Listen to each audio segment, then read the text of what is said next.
যখন ঘর পুরাই দিচ্ছে তখন তো একটা কাপড়ও ছিল না আমার মায়ের বা আমার বাবার, ওই এক কাপড়েই বের হয়েছে। যখন ওইটা হয়, আমার আমার বাড়ির সামনেই বাড়ি হচ্ছে সভাপতি মহোদয়, ওনার বাড়ি প্রথমে ভেঙে ফেলে এবং ওনার গাড়িতে আগুন দিয়ে যায়। তো তারপরে আমাদের বাসায় প্রথম চান্সে কেউ কিছু বলেন, দ্বিতীয় চান্সে আবার একদল এসেছে, তারা কয়েকটা ইট পাটকেল মেরেছে। তৃতীয় দফায় আরেকটা গ্রুপ এসেছে, তারা বাসায় ঢুকে এরকম কিছু লাঠি দিয়ে বাড়ি টাড়ি দিয়ে ভেঙে ভেঙে চুরে গেছে। চতুর্থ দফায় আর কি, ঠিক মাগরিবের আজানের হয়তো বা আধা ঘন্টা আগে, ওই ওই ওই সময় যারা আসছে চতুর্থ দফায়, ওই সময় ওরা এসে আসলে এই ঘটনাগুলো করেছে, লাস্টে ভেঙে চুরে সব, তারপরে হচ্ছে আগুন দিয়ে দিয়েছে। তো ওই যে বললাম যে আসলে কিছু যে মনে হবে বা কি মনে করবো সেটা আমি বুঝতেছি না। হ্যাঁ, আমি সবকিছু মিলিয়েই অবশ্যই আপসেট যে আসলে যেটা হয়ে গেল সেটা তো আসলে না আমি আমার জায়গা থেকে কিছু করতে পারলাম, না আমি আমার বাবা মা পরিবার পরিজনকেও আসলে সেভ করতে পারলাম আর কি। আপনার বাবা মা কি কখনো আলহামদুলিল্লাহ যে আমার বাবা মা এখনো ভালো আছে, এইটাই আর কি। মানে তারা কি তখন ওই বাড়িতে ছিলেন ওই মুহূর্তে, ওই সময়টায়? তার 3 মিনিট আগেও তো, 3 থেকে 5 মিনিট আগেও তারা বাসায় ছিলেন। তারা মানে আমার বাসায় আসলে আমার বাবা মার তো ধরেন, আমার মার যখন ঘর পুরাই দিচ্ছে তখন তো একটা কাপড়ও ছিল না আমার মায়ের বা আমার বাবার, ওই এক কাপড়েই বের হয়েছে। এখন তারা তো ওই সময় বাসায় ছিল। আর একটা বিষয় হচ্ছে যে উনারা কিছু বুঝতে পারিনি, উনারা বাসার ভেতরেই ছিল, এটা তো উনারাও কল্পনা করেনি। কিন্তু তারপরে বাসায় কয়েকটা ছেলে মেয়ে থাকে, তারা এসে বলছে যে মাঠ থেকে দৌড়ায় দৌড়ায় মানুষ আসছে, আপনারা একটু বাসার বাইরে যান। তো তখন হচ্ছে বাসার বাইরে গেছে। আচ্ছা, তো কয়েকটা ছেলে মেয়ে থাকে, এটা কারা? এখানে ধরেন ওই বাসায় তো আমার 2 ভাই, তো আমরা ঢাকায় থাকি। তো ওই বাসায় অনেকেই জানে, হয়তো বা অনেকেই জানে, আপনাদের প্রেসের অনেকেও গিয়েছে, দেখেছে যে ওইখানে বেশ কয়েকটা এতিম ছেলে মেয়েরা থাকে। হ্যাঁ হ্যাঁ হ্যাঁ হ্যাঁ। 6-7 জন আছে যাদের আসলে কারো বাবা নাই বা কারো মা নাই, বা বাবা বিয়ে করেছে, ছেলে মেয়েদের রাখতে যাচ্ছে না। তো আমার মা করতো কি, ওই ওই ছেলে মেয়েদেরকে এনে বাসায় রাখতো এবং পড়ালেখা করাতো।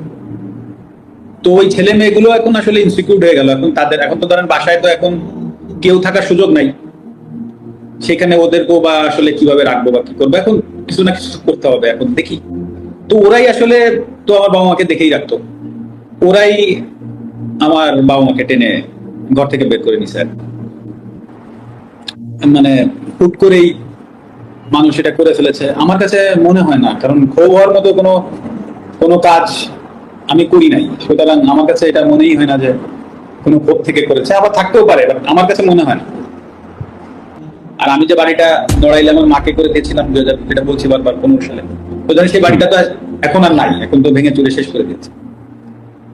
তো অনেকেই বলেছে যে বাড়িটার আসলে এখন তুমি চাইলে, বা আমার বাবাকে বলেছে যে আপনি একটা মামলা করে রাখতে পারেন, কে বা কারা, অনেক অনেক ভিডিও টিডিও তো আছে, দেখেছি। আমি বলেছি যে আমি আমার বাবাকেও বলে দিয়েছি যে এটার কোনো বিচার বর্তমান সরকার বা যারাই আসুক বা যারাই থাকুক বা আসুক, হ্যাঁ, তাদের কাছে আমি এটা নিয়ে কোনো বিচার চাইব। কারণ এটা আমার কাছে মনে হয়েছে যে আসলে এই বাড়িটা তো আসলে যশোর থেকে এসে বা খুলনা থেকে এসে বা ঢাকা থেকে যে কেউ ভাঙে। হ্যাঁ, নড়াইলের মানুষ কোনো না কোনো জায়গা থেকে উঠে এসে ভাঙছে। তো আসলে আমি নড়াইলের মানুষের বিরুদ্ধে আর বিচার চাইবো না। বাড়িটা আপনি কবে তৈরি করেছিলেন? এই বাড়ি তৈরি করেছিলাম ভাই 2014 সালের মাঝামাঝি বা শেষের দিকে, 2015 যে হয়তো বা কাজ শেষ হয় আর কি। এটা শেষ, আচ্ছা, 2014-15 সালে, 2014-15 সালে। আচ্ছা আচ্ছা। কোনো আমার যা অ্যাসেট আছে বা ছিল বা আছে এখনো পর্যন্ত, আমার কোনো অ্যাসেটই সেটা 2018 সালের পরে না। আমার নড়াইলের বাড়িও 2014-15 সালে করা। আমার পূর্বাচলের যে জায়গাটা, সেটা আমাদের সব প্লেয়াররাই পেয়েছিলাম। তখন হাবিবুল বাশার সুমন ভাই ক্যাপ্টেন ছিল, আপনার মনে আছে কিনা, 2006-5 সালে অস্ট্রেলিয়াকে হারাইলাম। তখন আমাদের তৎকালীন সময়ে সরকার আমাদের 5 কাঠা করে জমি দিয়েছিল, পূর্বাচলেরও জমিটা। আমার মিরপুরের যে বাড়িটা আছে একটা 2008 সালে করা, আইপিএল খেলে এসে করছি।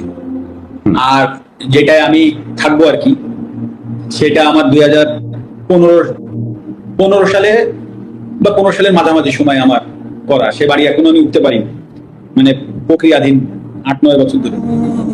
তো আমার কোনো অ্যাসেটই বা কোনো কিছুই আমার মানে 2018 সালের পরে আমার কোনো কিছু নেই। আর একটা বিষয় আছে যে ধরেন আমার নড়াইলের বাড়িটা, যেটা আপনার বললাম 2014-15 বা ওই 15 সালের শেষ দিকে আমার বাড়িটা হয়তো বা শেষ হয়েছে কাজ। তখন তো আমার এন্ডোর্সমেন্ট ছিল অনেকগুলো এন্ডোর্সমেন্ট ছিল, একটা দুইটা না, প্রায় 20টার উপর এন্ডোর্সমেন্ট ছিল। এরপরে আমি জাতীয় দলে খেলেছি, সবকিছু আমি তো খেলাধুলা করে যা কিছু করেছি তা আমি ওই সময় করেছি। আর আমি যে বাড়িটা নড়াইলে আমার মাকে করে দিয়েছিলাম 2000, যেটা বলছি বারবার 15 সালে, তো জানি সেই বাড়িটা তো এখন আর নাই, এখন তো ভেঙে চুরে শেষ করে দিয়েছে। তো অনেকেই বলেছে যে বাড়িটার আসলে এখন তুমি চাইলে, বা আমার বাবাকে বলেছে যে আপনি একটা মামলা করে রাখতে পারেন, কে বা কারা, অনেক অনেক ভিডিও তো আছে দেখেছি। আমি বলেছি যে আমি আমার বাবাকেও বলে দিয়েছি যে এটার কোনো বিচার বর্তমান সরকার বা যারাই আসুক বা যারাই থাকুক বা আসুক, হ্যাঁ, তাদের কাছে আমি এটা নিয়ে কোনো বিচার চাইব না। কারণ এটা আমার কাছে মনে হয়েছে যে আসলে এই বাড়িটা তো আসলে যশোর থেকে এসে বা খুলনা থেকে এসে বা ঢাকা থেকে যে কেউ ভাঙে। হ্যাঁ, নড়াইলের মানুষ কোনো না কোনো জায়গা থেকে উঠে এসে ভাঙছে। তো আসলে আমি নড়াইলের মানুষের বিরুদ্ধে আর বিচার চাইবো না। তো যেটা হয়ে গেছে তো ওটা আমি একসেপ্ট করে নিতে, হয়তো বা আমার কাছে আমি এভাবে একসেপ্ট করে নিচ্ছি, হয়তো বা আমার কোনো ভুল ছিল, আমি কোনো ভুল করেছি, হয়তো বা তার জন্য ওনারা হয়তো বা এসে ওটা করেছে। তো আমার মনে যদি বিন্দুমাত্র কষ্ট এখন আর নাই, আমি মানে কষ্ট নাই এই কথাটা ভুল, মানে কারো প্রতি রাগ ক্ষোভ এগুলো কিছুই নাই। তো আমিও আশা করব নড়াইলবাসীর প্রতি যে আমার কোনো ভুলে